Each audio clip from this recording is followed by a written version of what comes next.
Jesus and the man with the withered hand. Mark 3, 1-6, Luke 6, 6-11. A miracle amid opposition. One Sabbath, Jesus entered the synagogue where many people had gathered to hear his teaching.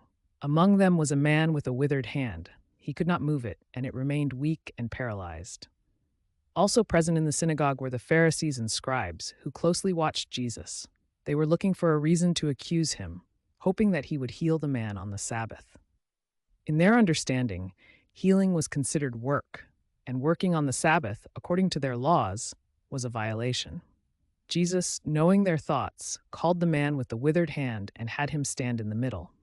Then he addressed everyone with a question: which is lawful on the Sabbath, to do good or to do evil, to save life or to destroy it? The Pharisees remained silent, unable to answer. They knew that if they said doing good was right, they would have to admit that Jesus was correct. But if they said that good should not be done, the people would see their hypocrisy.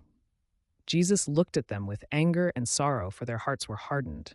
They cared more about the letter of the law than about mercy. Then he said to the man, "Stretch out your hand." The man obeyed, and his hand was completely restored.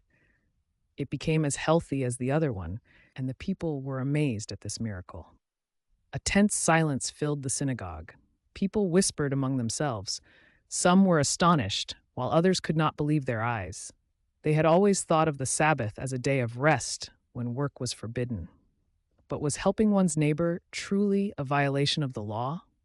Instead of acknowledging God's power, the Pharisees became furious. They immediately went out and began plotting with the Herodians about how to kill Jesus. They could not accept that he had exposed their hardness of heart and hypocrisy. But through this act, Jesus did not simply heal a man, he revealed a deeper truth. Human traditions should never take precedence over love and compassion. He was not afraid to confront the hypocrisy of the religious leaders, who cared more about outward rules than about the true essence of God's law: mercy and helping those in need.